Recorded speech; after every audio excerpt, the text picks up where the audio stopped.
نور کے ہیں۔ میرے اللہ نے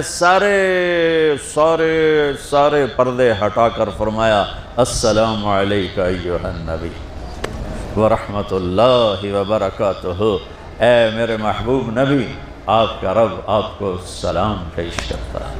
سبحان اللہ۔ اور پھر آپ نے کہا التحیات للہ والصلوات والطیبات، میرے رب میری جان، میرا مال، میرا سب کچھ، میرا بول سب تیرے لیے، میری ہر بندگی تیرے لیے، وہ جانی ہو، مالی ہو، زبانی ہو، سب تیرے لیے۔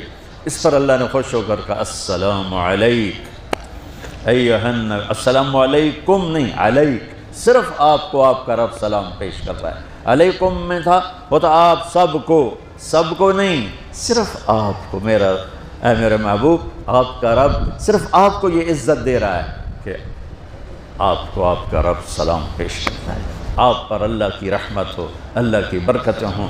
پھر اپنے نبی پہ قربان جاؤ، انہوں نے امت کو شامل کر لیا کہ اچھا یا اللہ، وہ تو تیری شان بے نیازی ہے، آپ نے مجھے اپنی رحمت سے نواز کر کہا السلام علیکہ، پر اب میں کہتا ہوں میری قبول کر لینا، السلام علینا، میرے اوپر اور میری امت پر بھی تیرا سلام آ جائے۔ کیا نبی اللہ نے دیا، سبحان اللہ۔ آپ نے فوراً امت کو شامل کیا، السلام علینا، یا اللہ ہم سب پر، پوری امت پر تیرا سلام ہو، پوری امت پر تیرا سلام ہو۔ وہاں جو تحفہ دیا، وہاں 50 نمازیں دیں میرے محبوب، آپ کی امت کے مرد عورتوں کے لیے 50 نمازیں، اور میں قربان جاؤں اللہ کے نبی کی رضا بر قضا، ایک دفعہ نہیں کہا یا اللہ یہ 50 پڑھیں گے کیسے؟ سوال 50 کیسے پڑھیں گے؟ پتہ پہلی امتوں پہ کتنی نمازیں فرض تھیں؟ 2، فجر کی 2 رکعت، عصر کی 2 رکعت۔ میرے نبی اسی وقت آمین کہا اور واپس چل پڑے۔ میں نے کہیں پڑھا نہیں، لیکن مجھے لگتا ہے کہ موسیٰ کو اللہ نے خود ہی کھڑا کیا ہوگا کہ یہ میرا نبی 50 لے کے جا رہا ہے، مجھ سے کہا ہی نہیں میں کم کروں، تو موسیٰ اسے میرے پاس واپس بھیج۔ ورنہ موسیٰ علیہ السلام خود کیسے کھڑے ہو سکتے تھے؟ بہرحال چونکہ میرے ذہن کی بات ہے، پڑھی ہوئی بات نہیں ہے، تو میں اتنے دعوے سے نہیں کہہ سکتا۔ آگے موسیٰ علیہ السلام کھڑے تھے، حضور کیسی رہی ملاقات؟ کب 50 نمازیں ملی؟ کہنے کہ توبہ توبہ، کون پڑھے گا؟ اللہ کے واسطے واپس جائیں، تھوڑی کروا کے لائیں۔ تو آپ چھٹے آسمان پہ پہنچ چکے تھے، سدرۃ المنتہا سے چھٹا آسمان، لاکھوں کروڑوں سال کا فاصلہ، لیکن وہ یوں طے ہو رہا تھا۔ واپس گئے، یا اللہ کوئی تھوڑی کر لے، خفف عن امتی، تو اللہ کہتا ہے چلو ٹھیک ہے، ہم نے 5 ہی دینی ہیں، 45 معاف نہیں، اللہ کا 5 معاف، 45 لے کے واپس بھیج دیے۔ آگے پھر موسیٰ علیہ السلام کھڑے ہو، چونکہ اللہ کے نبی نے پھر نہیں کہا کہ تھوڑی کریں، ہاں جی کتنی؟ کیا ہوا؟ کہ 5 معاف ہو گئیں۔ کہا نہیں، یہ میں منت کرتا ہوں، اب واپس جائیں، انہوں نے کوئی نہیں پڑھنی، بہت زیادہ ہیں۔ پھر واپس اللہ نے پھر 40 اڑانے کی بجائے اللہ نے کہا اچھا 5 معاف، تو 40 ہو گئی۔ پھر موسیٰ علیہ السلام نے ہاتھ جوڑے تو انہوں نے کہا اچھا 5 معاف، تو 35 ہو گئیں۔ پھر موسیٰ علیہ السلام، ایک دفعہ میرے نبی نے خود نہیں کہا، سبحان اللہ۔ آپ کی ایک دعا ہے، اللہم انی اسألک الرضا بعد القضاء، یا اللہ مجھے اپنی تقدیر پہ راضی کر دے، جو تو کہے میں سر جھکا دوں اس کے سامنے، میرا کام ہی ہو تیرے آگے سر جھکا دیں۔ 35 یا رسول اللہ، واپس اللہ نے کہا چلو 5 اور کم، 30، پھر واپس انہوں نے بھیجا، پھر 5 اور کم، چلو میرے محبوب 25، پھر واپس چلو میرے محبوب 20، پھر واپس میرے محبوب 15، پھر واپس میرے حبیب 10، پھر واپس میرے حبیب 5 پہ آگے۔ اب پہنچے، اب موسیٰ علیہ السلام کہنے لگے اب کیا ہوا؟ کہ 5 رہ گئیں، کہ کوئی نہیں پڑھنے۔ ناظرین تو دیکھا علماء دیوبند اللہ کے نبی حضرت محمد صلی اللہ علیہ وسلم کے معراج کے واقعہ کو کس طرح سے بیان کرتے ہیں۔ یہ لوگ بولتے کچھ اور ہیں، کرتے کچھ اور ہیں، ان کا عقیدہ کچھ اور ہے، یہ کتابوں میں لکھتے کچھ اور ہیں۔ آپ نے دیکھا ہوگا کہ علماء دیوبند یہ کہتے رہتے کہ نبی مدد نہیں کر سکتے، نبی جب تک تھے تبھی مدد کرتے تھے، ابھی دنیا سے چلے گئے وہ کسی کی مدد کیسے کر سکتے ہیں؟ تو میں ان سے پوچھتا ہوں کہ آپ 50 وقت کی نماز کہاں نہیں پڑھتے ہو؟ کیونکہ مدد تو موسیٰ علیہ السلام نے کی تھی ہمارے لیے، اللہ کے نبی حضرت محمد صلی اللہ علیہ وسلم سے کیا کہا تھا کہ تمہاری امت یہ جو ہے 50 وقت کی نماز نہیں پڑھ پائے گی، تو یہ مدد موسیٰ علیہ السلام نے کی تھی یا نہیں تھی؟ اور آپ یہ کہتے ہو کہ نبی ایک جگہ سے دوسری جگہ جا نہیں سکتے تھے، تو موسیٰ علیہ السلام معراج کی رات اپنی قبر میں نماز پڑھتے تھے، وہی موسیٰ علیہ السلام پھر آپ چھٹے آسمان پہ کیسے پہنچ گئے؟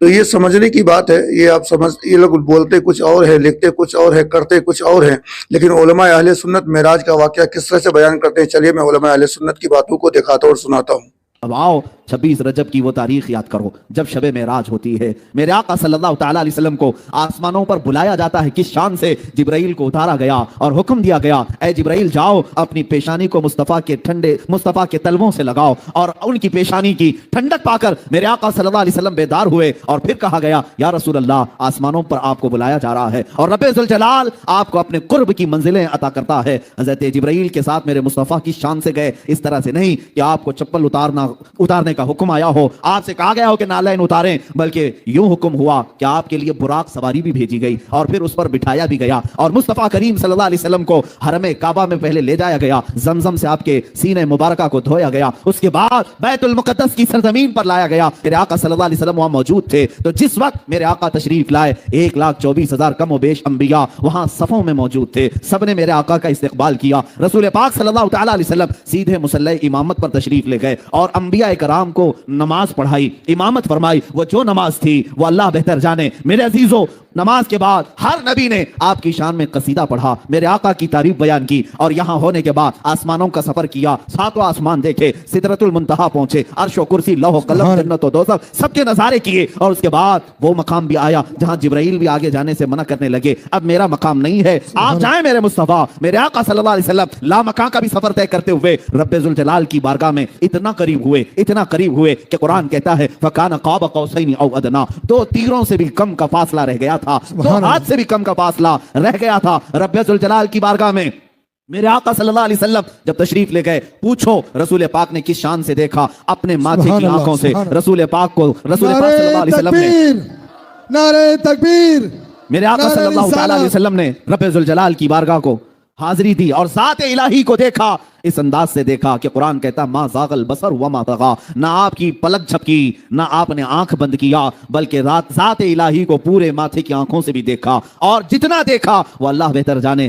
تو سب کے بارگاہ میں عرض ہے کہ ہم نے سنا ہے کہ سرکار مدینہ صلی اللہ تعالیٰ علیہ وسلم نے شب معراج اللہ تعالیٰ کا دیدار نہیں کیا بلکہ جبریل علیہ السلام کو اصل صورت میں دیکھا تھا، اس کی کیا حقیقت ہے وضاحت فرما دیجیے۔ دوسرا میں یہ بھی سنا ہے کہ قرآن پاک میں ایک آیت ہے جس کا مفہوم ہے کہ اللہ تعالیٰ کو کوئی آنکھ نہیں دیکھ سکتی، تو پھر حضور صلی اللہ علیہ وسلم نے اللہ تعالیٰ کا دیدار کیسے کیا؟ قرآن پاک میں اللہ تبارک و تعالیٰ نے 2 مقام پر معراج کا تذکرہ کیا۔ دوسرا مقام ہے وَالنَّجْمِ إِذَا هَوَىٰ، یعنی اس چمکتے ستارے محمد صلی اللہ علیہ وسلم کی قسم جب وہ معراج سے اترے، ما ضل صاحبکم وما غوا، نہ تو وہ گمراہ ہوئے نہ وہ بھیکے، نہ اپنی راہ سے تمہارے صاحب ہٹے۔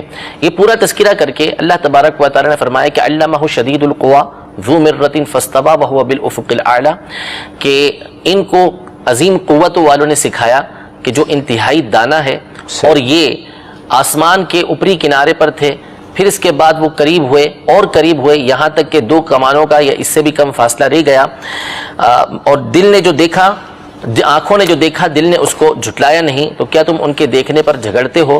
اور انہوں نے تو دوسری مرتبہ اس کو دیکھا۔ اب یہ سارا جو تذکرہ ہوا ہے یہ اشاروں میں ذکر ہوا ہے کہ ان کو قوت والوں نے سکھایا جو انتہائی دانا ہے، فاستوى وهو بالافق الاعلی، پھر اس کے بعد وہ آسمان کی طرف گئے اور وہ آسمان کے اوپری کنارے پر موجود تھے، پھر اور قریب ہوتے چلے گئے۔ تو علماء کی ایک تعداد نے یہاں پر یہ لکھا کہ اس سے مراد جبریل امین ہے، یعنی نبی کریم صلی اللہ تعالیٰ علیہ وآلہ وسلم تک قرآن پہنچانے والے جبریل امین تھے۔ حضور علیہ الصلوۃ والسلام نے جبریل امین سے ملاقات کی اور جبریل امین کا دیدار کیا حضور علیہ الصلوۃ والسلام نے، اور پھر جب واپس آ رہے تھے تو اس وقت بھی حضور علیہ الصلوۃ والسلام نے جبریل امین کا دیدار کیا۔ جبکہ امام حسن بصری رحمۃ اللہ تعالی علیہ اور دیگر کئی مفسرین کا اس پر اتفاق ہے کہ یہاں پر تمام کی تمام باتیں یہ اللہ تبارک و تعالیٰ سے متعلق ہیں۔ وجہ اس کی یہ ہے کہ جبریل امین علیہ الصلوۃ والسلام یقیناً اللہ تبارک و تعالیٰ کے برگزیدہ فرشتے ہیں، بندے ہیں اس کے اللہ تبارک و تعالیٰ کے، لیکن یہ نبی کریم صلی اللہ تعالیٰ علیہ وسلم کے دربار کے خادم ہیں، اور ان کو حضور علیہ الصلوۃ والسلام کے خادم ہونے پر فخر ہے۔ اب یہ جو سارا اب سورہ ون نجم کو پڑھیں گے تو آپ کو انتہائی لطف محسوس ہوگا کہ اللہ تبارک و تعالیٰ کتنے پیارے انداز میں ایک ملاقات کا تذکرہ کر رہا ہے کہ ون نجمی اذا ہوا، وہ اس چمکدار ستارے محمد کی قسم جب وہ معراج سے اترے. پھر آگے جا کے تذکرہ کیا فاستوى وهو بالافق الاعلى ثم دنا فتدلى، پھر قریب سے قریب ہوتے چلے گئے. فکان قاب قوسین او ادنى، اس سے اور قریب سے قریب ہوتے جا رہے ہیں. فاوحى الى عبده ما اوحى، اور اپنے بندے کی طرف جو وحی کی. ما كذب الفؤاد ما راى، دل نے نہ جھٹلایا جو ان کی آنکھوں نے دیکھا. افتمارونہ علی ما یرا، کہ تم ان کے دیکھنے پر آپ جھگڑتے ہو ان سے. وَلَقَدْ رَآهُ نَزْلَةً أُخْرَى، انہوں نے تو اترتے دوسری مرتبہ دیکھا. یہ سارا اہتمام نبی کریم صلی اللہ تعالیٰ علیہ وسلم کی ملاقات کا ذکر کیا جا رہا ہے. تو جبریل امین تو بارگاہ رسالت میں حاضری دیتے رہتے تھے، اور جبریل کا حضور علیہ الصلوۃ والسلام سے ملاقات کرنا یہ جبریل کے لیے شرف کی بات ہے. حضور علیہ الصلوۃ والسلام کا جو اصل شرف ہے وہ یہ ہے کہ آپ اپنے رب عز و جل سے ملاقات کریں، اپنے رب عز و جل کا دیدار کریں. تو قرآن پاک کی ان آیات کے اندر اسی بات کی طرف اشارہ کیا گیا ہے، اسی بات کو بیان کیا گیا ہے جو حق اور سچ ہے کہ یہاں پر جو ملاقات کا تذکرہ ہے وہ اللہ تبارک و تعالیٰ سے ہے، دیکھنے کا جو تذکرہ ہے وہ اللہ تبارک و تعالیٰ کا دیکھنے کا ہے. اور پھر احادیث صحیحہ اس باب کے اندر موجود ہیں، اگرچہ کہ صحابہ کرام علیہم رضوان کے زمانے سے اس میں اختلاف آ رہا ہے. حضرت عائشہ رضی اللہ تعالیٰ عنہا، حضرت عبداللہ بن مسعود رضی اللہ تعالیٰ عنہ اس بات کے قائل تھے کہ دیدار الہی نہیں کیا نبی کریم صلی اللہ علیہ وسلم نے، لیکن یہ ان کا اجتہاد تھا. جیسا کہ انہوں نے آگے آیت ذکر کی کہ قرآن پاک میں اللہ تبارک و تعالیٰ فرماتا ہے کہ لا تدرکہ الابصار وہو یدرک الابصار، کہ آنکھیں جو ہیں وہ اللہ تبارک و تعالیٰ کا ادراک نہیں کر سکتی. اللہ تبارک و تعالیٰ آنکھوں کا ادراک فرماتا ہے. اس کا مطلب ہے احاطہ کرنا، یعنی کوئی بھی نگاہ اللہ تبارک و تعالیٰ کا احاطہ نہیں کر سکتی، گھیر نہیں سکتی اس کو. تو یہ تو حق اور سچ ہے کہ اللہ تبارک و تعالیٰ کی ذات لا متناہی ہے. کس میں قوت ہے کہ اللہ تبارک و تعالیٰ کی ذات کا ادراک کر سکے؟ لیکن نبی کریم صلی اللہ تعالیٰ علیہ وسلم کا دیدار کرنا الگ چیز ہے، احاطہ کرنا الگ چیز ہے. قرآن پاک میں قیامت کے حوالے سے اللہ تبارک و تعالیٰ نے واضح الفاظ میں ارشاد فرمایا وجوہ یومئذ ناظرہ الی ربہا ناظرہ، کہ اس دن کچھ چمکتے چہرے ہوں گے، کھلے ہوئے چہرے ہوں گے جو اپنے رب کا دیدار کر رہے ہوں گے. اس آیت میں اللہ تبارک و تعالیٰ نے دیدار الہی کا تذکرہ کیا کہ بندے دیدار الہی قیامت کے دن کریں گے. اب جہاں تک رہا حضرت عائشہ اور حضرت عبداللہ بن مسعود رضی اللہ تعالی عنہما کا موقف، تو یہ اپنے اجتہاد کی بنیاد پر تھا. دوسری طرف خود احادیث صحیحہ کے اندر نبی کریم صلی اللہ تعالی علیہ وسلم نے اپنے رب کو دیکھنے کا ذکر کیا کہ رأیت ربی، میں نے اپنے رب کو. کرام ویڈیو کا خلاصہ یہ کہ ہم اہل سنت والجماعت بریلوی کا عقیدہ ہے، ایمان ہے کہ ہمارے نبی حضرت محمد صلی اللہ علیہ وسلم معراج کی رات جب رب کی بارگاہ میں پہنچے تھے، جسم کے ساتھ گئے تھے، روح کے ساتھ گئے تھے، اور اپنے رب کی دیدار بھی کیے تھے. کوئی اگر اعتراض کرتا ہے تو اعتراضوں کا جواب علماء نے دے دیا ہے کہ خود ہمارے نبی نہیں گئے تھے بلکہ اللہ تبارک و تعالیٰ آپ کو لے کر کے گیا تھا. خود دیدار نہیں کیے تھے بلکہ اللہ تبارک و تعالیٰ نے دیدار کروایا. تو اللہ چاہے تو کچھ بھی کروا سکتا ہے اپنے بندوں کو. خلاصہ یہ ہے کہ ہمارا عقیدہ اور ایمان یہ ہے کہ ہمارے نبی کو معراج جسمانی ہوئی. جو لوگ جسمانی ہی نہیں مانتے اللہ انہیں ماننے اور سمجھنے کی توفیق عطا فرمائے. دیجیے اپنے دوست مولانا احسان کو اجازت. السلام علیکم.